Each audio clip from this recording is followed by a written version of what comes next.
నమస్తే అమ్మా. నమస్తే అమ్మా. అమ్మ, తమలపాకు చెట్టు. హ్మ్. దీని మీద ఎన్ని చెట్టు కాదు తీగ. తమలపాకు తీగ. హ్మ్. ఎన్ని ధర్మ సందేహాలు అనుకుంటున్నారమ్మా? ఎన్ని ప్రశ్నలు చూశానో నేను దీని మీద.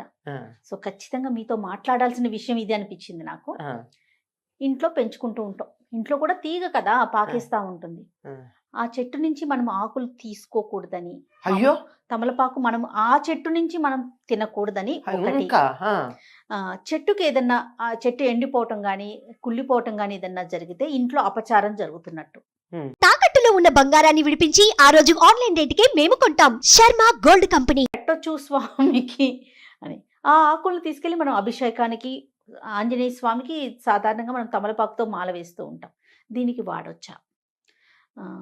ప్రశ్నలు ఇప్పుడు గుర్తు రావట్లేదు నాకైతే. యాక్చువల్గా మళ్ళీ వస్తూనే ఉంటాయి. మళ్ళీ వస్తూనే ఉంటాయి. ఇంట్లో బాగా పెరిగితే వాళ్ళ ఇంట్లో లక్ష్మి బాగా స్థిరంగా ఉన్నట్టు. తమలపాకు తీగ అందరిళ్లలో రాదని, వస్తే వాళ్ళ ఇంట్లో బాగా అష్టైశ్వర్యాలు ఉంటాయి. లేకపోతే అదేదన్నా అయితే మొత్తం పోతాయి. ఇన్ని అనుమానాలమ్మా. అమ్మా ఒకటి చెప్తాను, చెప్పండి. ఇప్పుడు మనం తమలపాకు తీగ అని పెంచుకునేది ఏదైతే ఉందో అది ఒకప్పటి తమలపాకు తీగ కాదు. అదేంటమ్మా? మనకు తమలపాకు చాలా సన్నగా ఇలా ఉండి ఇలా సన్నని కొసతేరి ఇలా పొడుగ్గా ఉంటుంది. అవును. లేత ఆకుపచ్చ రంగులో ఉంటుంది. అవును. ఆకు ముదిరితే కూడా ముదురు షేడున్న లేత ఆకుపచ్చ రంగే ఉంటుంది. ఇంచుమించుగా గట్టిగా ఉంటే ఇలా వాడిపోతుంది. కానీ ఇప్పుడు మనకు దొరికేటటువంటి తమలపాకులు, మన ఇంట్లో పెంచుకునేటటువంటి తమలపాకులు ఎట్లా ఉంటాయి? ముదురు రంగు ఆకులు ఉంటాయి. డార్క్ గ్రీన్ లో ఉండవు. అవును అవును. పైగా కొన్నిటికైతే లోపల కాడలు కూడా రెడ్డిష్ గా కనపడుతూ ఉంటాయి. అవును. తీగ తాలూకు కాడ కూడా రెడ్ గానే ఉంటుంది, లేదా డార్క్ రంగు కలర్ లో ఉంటుంది. ఇది వేరు తమలపాకు. ఈ కొన్ని చెప్పే జాతే కాదంటారు.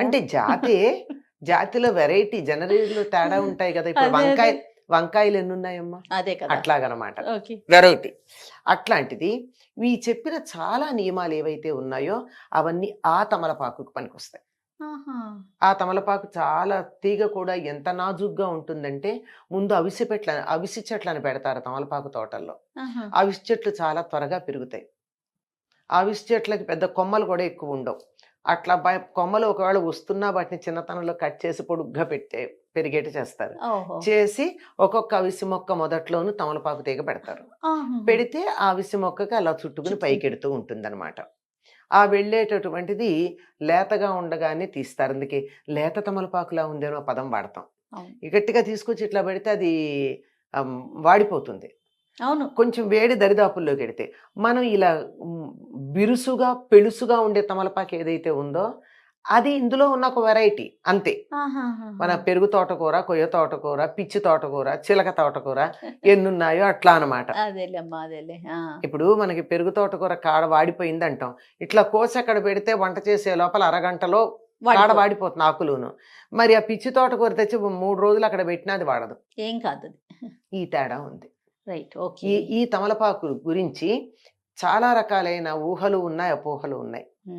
ఒకటి, తమలపాకు ఎవరు పడితే వాళ్ళు సమీపిస్తే చెట్టు చచ్చిపోతుంది, అందులో అనుమానం ఏం లేదు.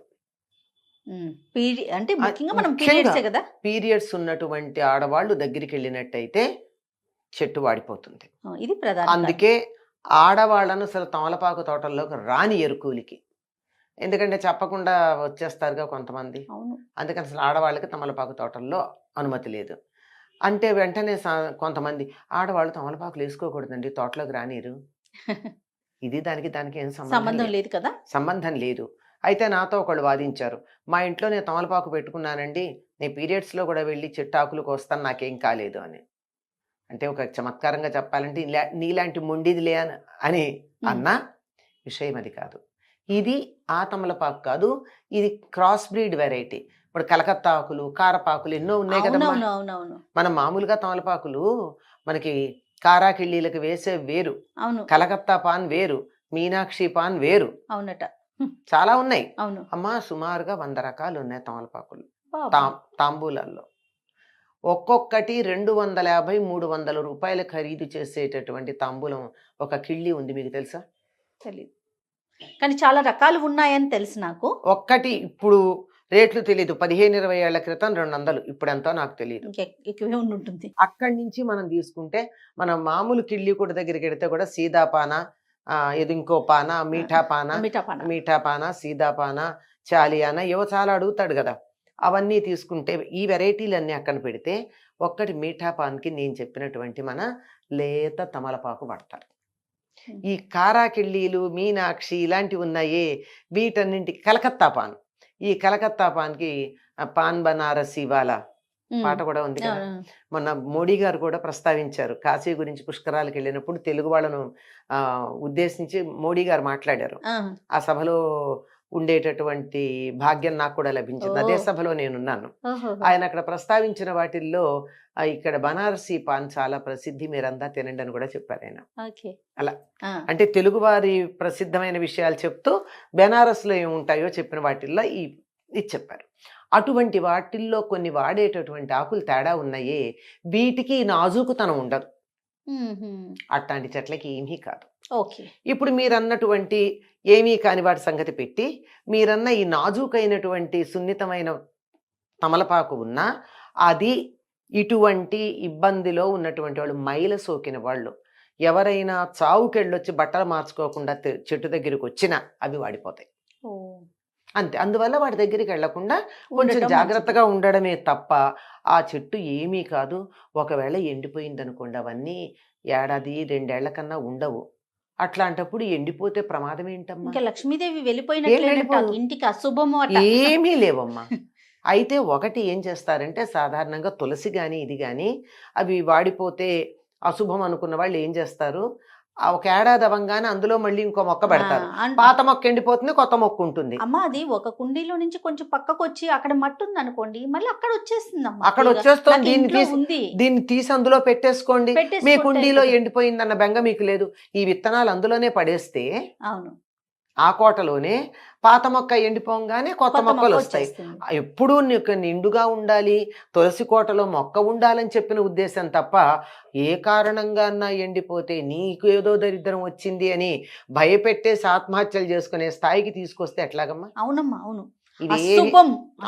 అసలు ఎంత పెద్ద పదం కదమ్మా అది. అశుభం అంటే చాలా తప్పు. తులసమ్మ ఎండిపోయినా కొండెక్కినా అనుకుంటాం మనం, నిద్రపోయినా, లేకపోతే తమలపాకు తీగ ఎండిపోయినా ఏమీ అశుభం లేదమ్మా. వినేస్తారు. తర్వాత మనం పెరట్లో వేసుకున్నటువంటి ఆకు ఉందనుకోండి, మీరు ఇందాక అడిగిన ప్రశ్నల్లో హాయిగా రోజు ఒకటి తెచ్చి దేవుడికి పెట్టుకోవచ్చు. 3 ఆకులు తెచ్చి పెట్టుకోవచ్చు. దేవుడికి పెట్టాక ప్రసాదం మనం తినచ్చు, హాయిగా స్వీకరించవచ్చు. ఇంటికి వచ్చిన వాళ్ళకి పెట్టచ్చు.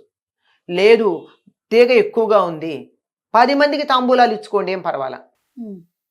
చేసే అమ్మాయి ఏదో శ్రావణ మాసంలో, అందుకు ఆషాఢ మాసంలో నిరుడు మేము తాంబూలాలు ఇచ్చుకోవాలమ్మా, త్వరగా పెడతానంటే, మా తమలపాకులు కొనుక్కోకమ్మా, నేను మా ఇంట్లో ఆకులు ఇస్తానని చెప్పి పంపించాను. అంతే సింపుల్ కదమ్మా. అది అందులో ఈ ఆకుల్లో బిరుసుగా ఉండే ఆకులకి ఏమీ వర్తించదమ్మా, సున్నితంగా ఉండే ఆకులకు వర్తిస్తుంది. ఇవి తినచ్చు, అవి తినచ్చు, తప్పేం లేదు. అవి కొంచెం నాజుకు, ఇవి కొంచెం మన స్థాయి, అంతకన్నా ఇంకేం లేదు. అంతేకాని వెంగపడాల్సిన పని లేదు అసలు. ఇలాంటి వాటితో మన జీవితాలని, మన భవిష్యత్తుని, మన ఫ్యూచర్ని ఇవా నిర్ణయించేది. మా అసలుకి ఏం లేకపోయినా చుట్టుపక్కన ఎవరో ఒకళ్ళు అనటంతో అదొక టెన్షన్ లాంటిది క్రియేట్. అసలు వాళ్ళని ఎడ్యుకేట్ చేసుకుంటూ పెడితే సరి. మనం వాళ్ళని అనే బదులు మనమే వాళ్ళని ఎడ్యుకేట్ అయితే కాదమ్మా, వాళ్ళు మనంటే మనం బాధపడే బదులు వాళ్ళని ఎడ్యుకేట్ చేద్దాం. అంతే చేసుకోండి. వాళ్ళ మాట మనం ఎందుకు వినాలి, మన మాట వాళ్ళు అంటే సత్యమైనప్పుడు అంతే. మన దగ్గర మనం స్వామి ముందు పెట్టకపోయినా కూడా మనం తీసుకొని తినొచ్చు, తప్పేం లేదు. ఇంట్లో ఉన్న తమలపాకుని మనం స్వీకరించవచ్చు. సాధారణంగా మనం తులసి చెట్టుకి పూజ చేసే చెట్టుని తీసుకోము, పక్కన ఇంకొక చెట్టు పెట్టుకొని తింటూ ఉంటాం కదా. తినడం కాదమ్మా, దేవుడికి పెట్టడానికి కూడా పూజ చేసే చెట్టు నుంచి తీయం, పక్కన ఉన్నటువంటి దాంట్లో నుంచి తీస్తాం. దానికి పూజ చేస్తూ దాని నుంచి ఎందుకు తీస్తాం? అంచేత ఎప్పుడైతే తీసి అక్కడ దేవుడి దగ్గర పెడతామో, అయిన తర్వాత రేపు పొద్దున బయట పడేయకుండా దాన్ని నోట్లో వేసుకుంటాం. అది మంచిది. కానీ అత్యవసరమై 2వ చెట్టు లేదు, ఇంట్లో పసిపిల్లలు ఉన్నారు, ఆ పసిపిల్లలకి దగ్గు వచ్చింది, బయటికి వెళ్ళే వీలు లేదు, వానగా ఉంది, ఇప్పుడు నేను ఆ నియమం పాటిస్తానని కూర్చుంటే పిల్ల అనారోగ్యం ముఖ్యమా? తులసికి దండం పెట్టమ్మా, నిన్ను నేను దేవతా స్వరూపంగా భావించి నీ అనుగ్రహంగా ఒక ఆకు తీసుకుని నా బిడ్డకి నేను రసం ఇస్తాను, నమస్కారం చేసి కోసుకుంటే తప్పేం లేదు, ఆవిడ అనుగ్రహిస్తుంది. అంతే. ప్రతి దానికి ఇంత కాంప్లికేట్ చేసేసుకోకూడదు కదమ్మా. Life is very simple and happy అమ్మా. అంతే అంతే. We are complicating it. Yes, exactly. నమస్తే అమ్మా. నమస్తే అమ్మా.